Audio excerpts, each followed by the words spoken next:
Howdy folks, welcome back to Duke Fraser Productions. Got a little something different for you today. In today's video, we're going to be showing you how we make these leather holsters. Stay tuned.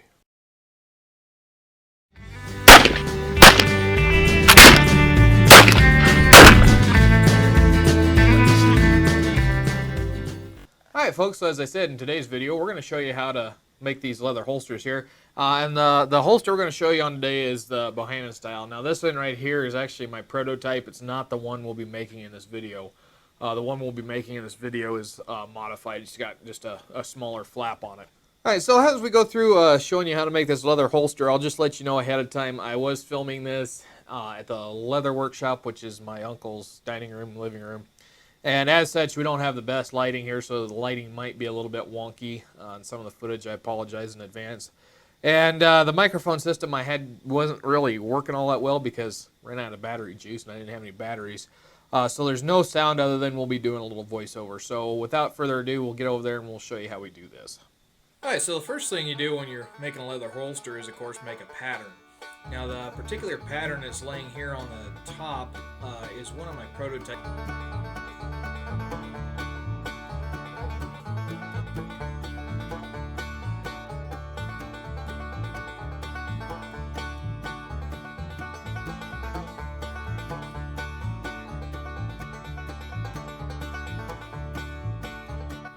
So once we get our pattern drawn, then we need to get it cut out so that we can transfer it to the leather.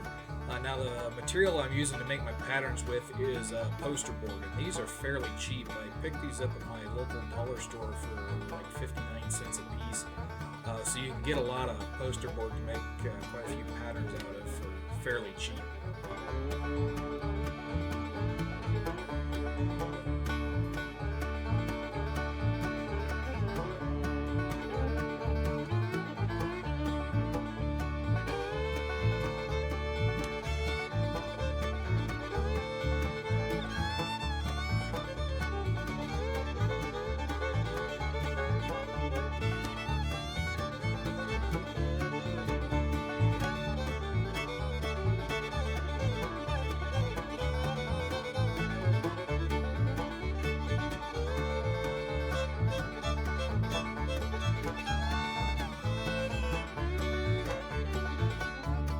So one of the hardest things to cut out is really tight corners, like on the ends of these slots for the loops.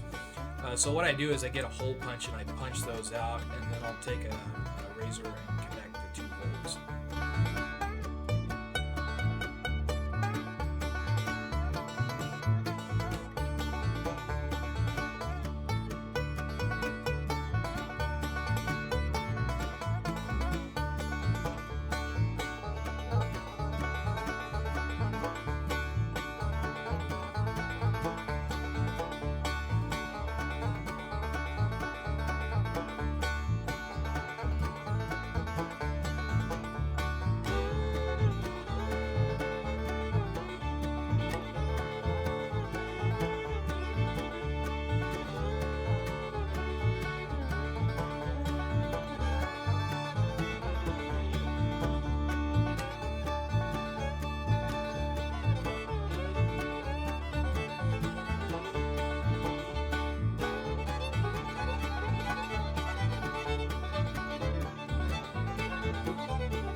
So once you get your holster all cut out, it's a pretty good idea to label what it is so that you know for future use.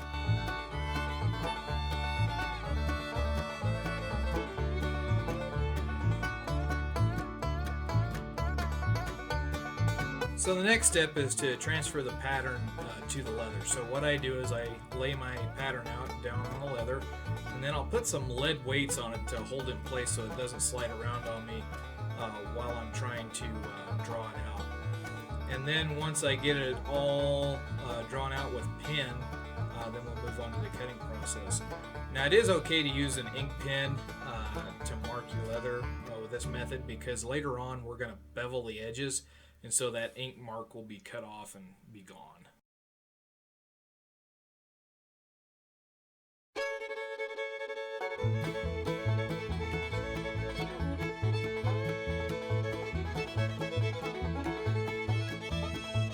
So when I cut my leather out, I just use a plain X-Acto knife with a thin tip blade.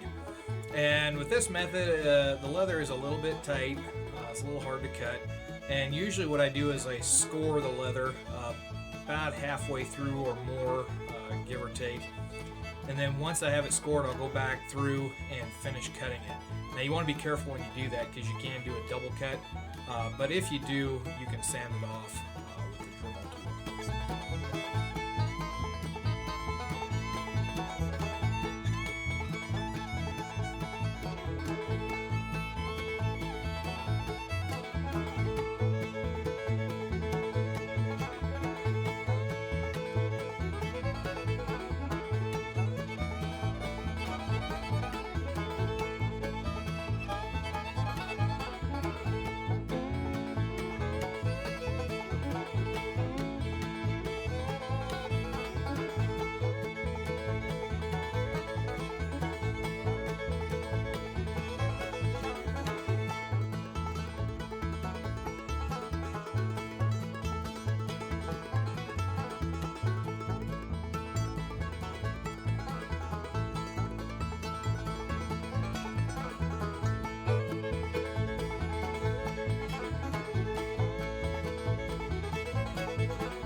Alright, so the last step in the cutting process is to cut out the slots that make the loops on the flap of the holster.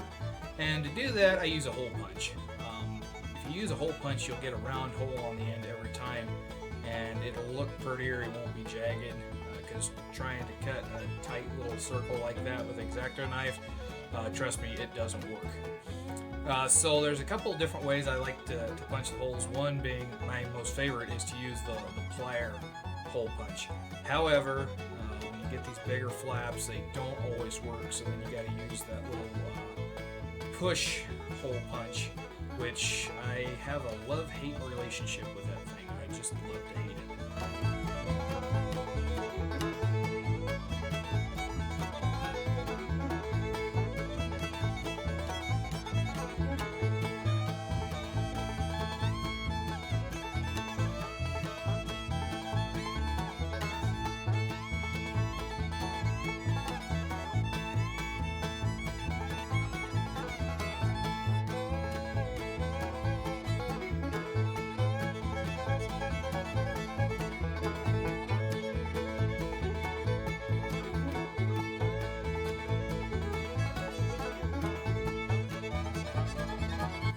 So just like on with a pattern, what I'll do to finish out the slots to make the loops is I'll lay a straight edge on the line on the edge of the circles we punched out, and I'll just go over that with the X-Acto blade and cut those slots out.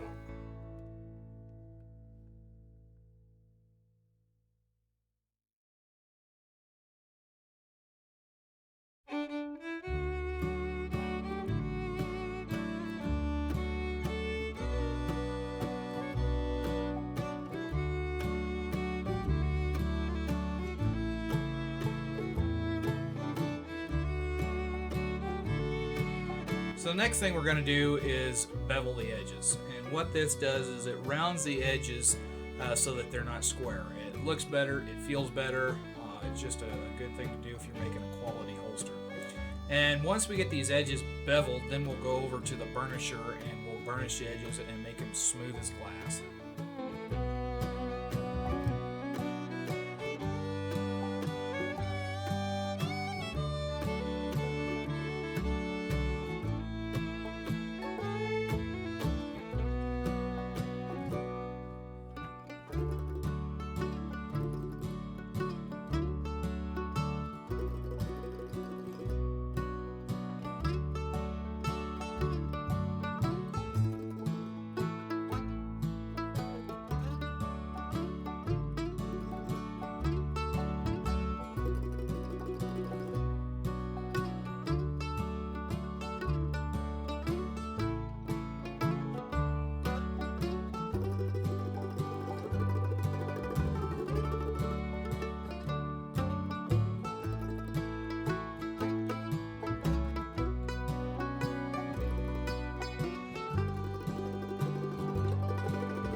Alright, so once we have the edges beveled, then we're going to burnish them.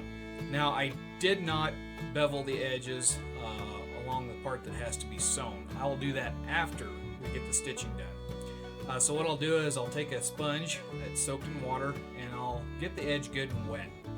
And then I have a burnishing tool mounted in a Dremel, which is mounted in a Dremel drill press. And the particular tool I'm using is a hardwood bullet shaped. Now you can get little kits that have various different sizes of beveling tools, but I found that this bullet style fits the best because you can do just about anything you want with it. So I'll run that thing about 3,000 RPMs and I'll just run over the edges until they're nice and smooth.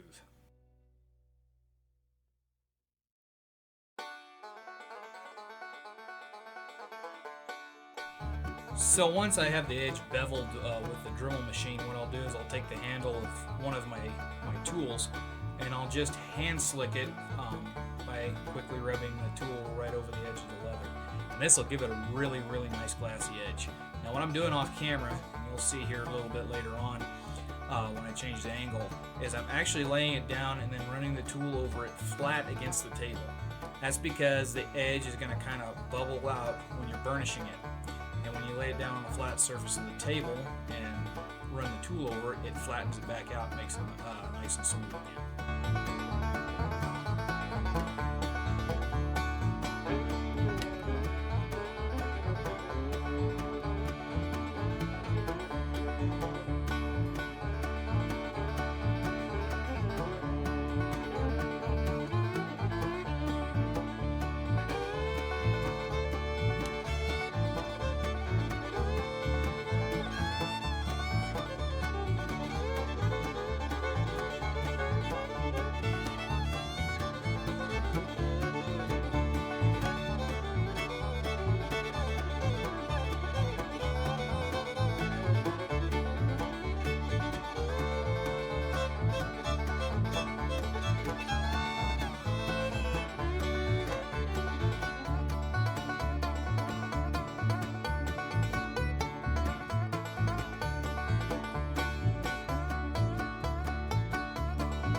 So the nice thing about the bullet-shaped edge burnisher is that it can get into the tight spots, like the slots that make the loops on the flap.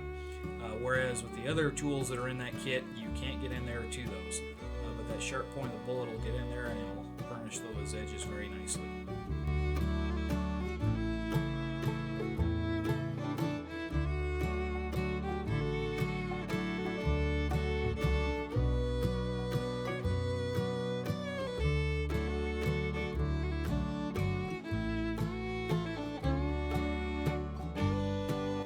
So the next thing I'm going to do is I'm going to groove the holster for stitches. I have folded this holster over and marked where the groover needs to start and where it needs to end. And what this does is it, of course, creates a groove. That's why it's called a groover. And that allows the stitches to sit below the face of the holster, which will give them a little protection and they will not wear as fast.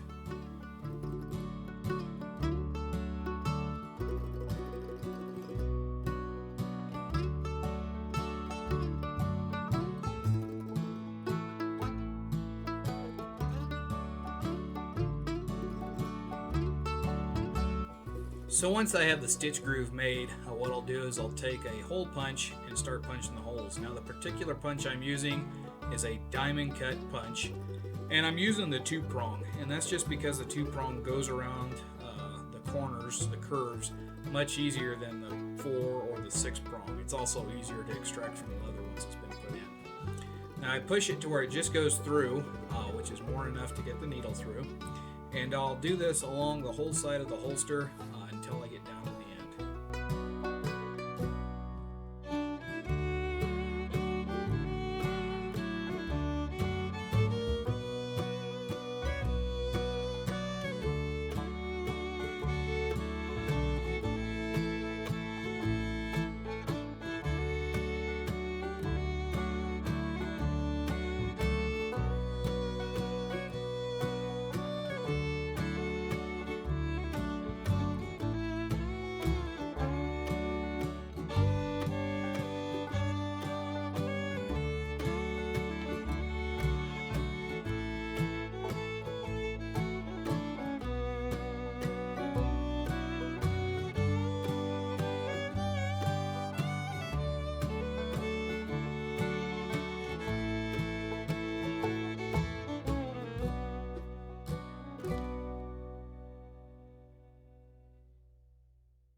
So once I have all the holes punched, what I'll do is I'll mount it in my stitching horse, and then we'll begin stitching on the holster. Now the particular stitch that I'm doing here is what's commonly called the saddle stitch. So I have a very long piece of string, and I'm using a nylon thread to sew this with. And on each end I have a needle. So in the first hole I put one needle through, and then I center the string, or the thread, inside of the holster, and then I'll start going back and forth through the same hole all the way along. And this really locks it down and makes for a nice and tight stitch. So basically what you do is you go in with a needle through one hole, and then once you come out the other side, you take the other needle and go back through that same hole in the other direction, and this will lock it in.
So once you get up to the end, you're going to do something a little bit special. Um, in order to lock this stitch in so that it doesn't come unraveled and have the holster come undone, once you do the last hole, which I'm just doing now here in the video, you're going to go back through and you're going to back stitch about 5 or 6 holes, and that'll lock the threads in so that they don't pull out with extended use.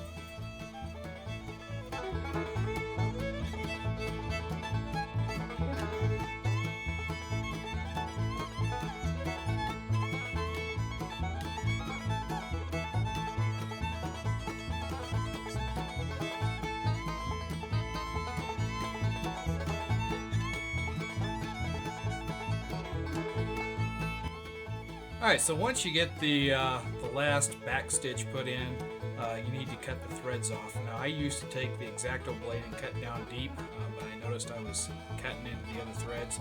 So what I do is I take my skiving knife and I just lay it up right flush to the edge and just pull the string back over it. And it makes for a nice clean cut that doesn't fray out. So what I do at this point is fit the gun and make sure that it's going to fit in the body fine, and this one fits just perfect.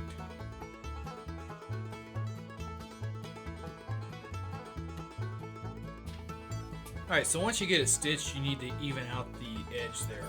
And you can do that with the cutting knife. However, I found that I'm not steady enough and I'll slip and put extra cuts in the holster that don't need to be there. So the easiest thing to do is to sand it off. Now you can use a belt sander, a bench mounted belt sander to do this. I'm just using a sanding drum and a Dremel tool. It works just as effectively.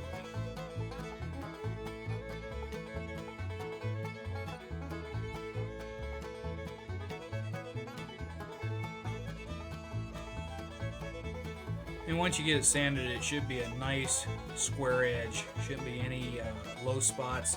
It should all match up and made up perfectly. So once I get the edges sanded and squared out, what I'll do is I'll take the edge beveler and I'll now bevel this edge.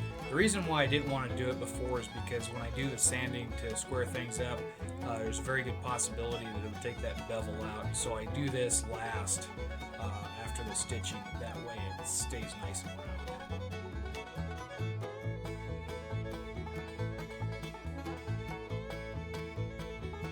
Alright, so once we have the edge beveled, we'll go ahead and get it burnished.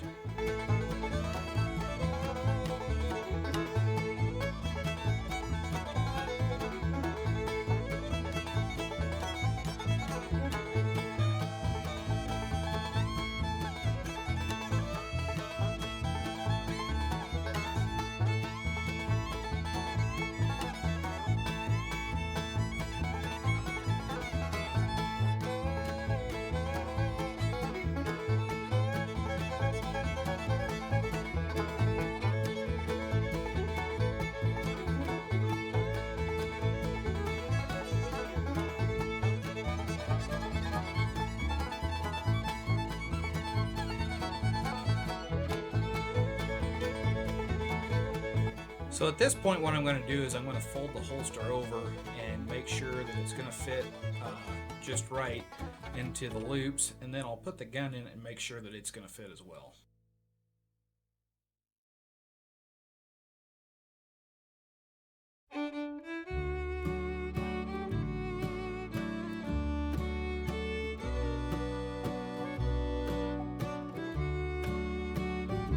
So the next thing we're going to do is toss this in the sunlight and let it dry.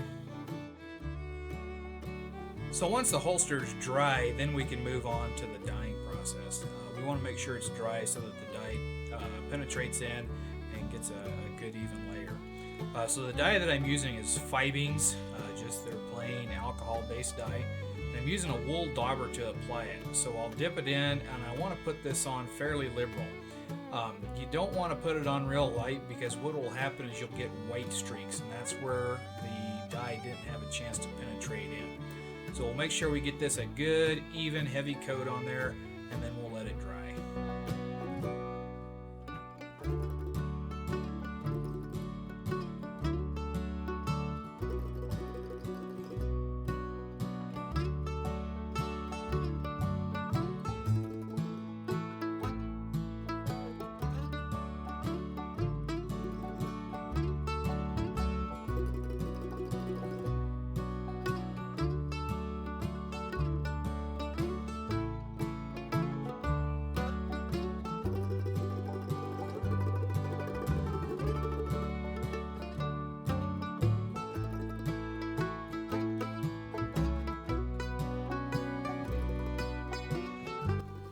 Now, normally I would not dye the fuzzy edge of the leather, the flesh side of the leather. However, this is a copy of the Cullen Bohannon holster, and if you look at some of the close-up pictures from Hell on Wheels, his holster is dyed black on the inside. So I'm going to go ahead and put it on this side. But as a general rule, I don't do that because it's going to be in contact with the clothing and it could rub off.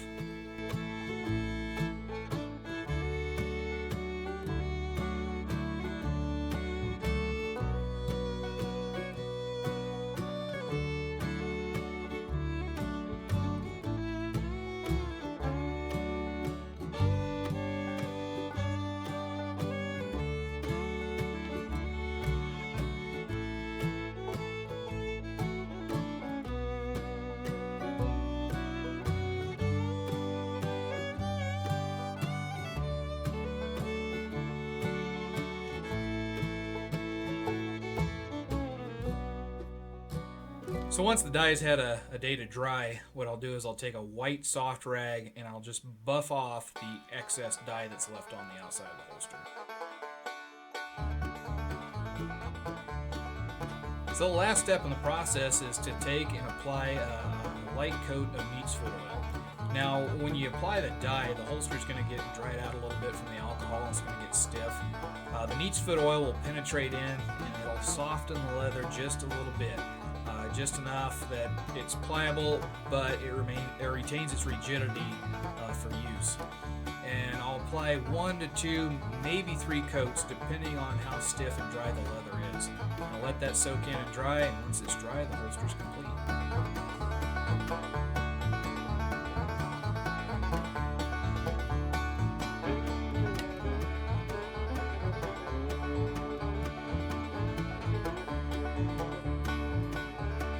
Now, even though I applied dye to the fuzzy side of the leather, I will not apply neat's foot oil on that side.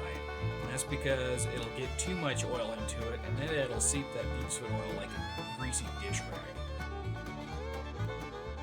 Alright folks, so that's going to take care of today for making a leather holster video. If you liked what you've seen on the channel thus far, be sure to hit that subscribe button down there below. Don't forget to check us out on our social media, Facebook, Patreon, and Instagram. And remember, stay tuned and keep your powder dry.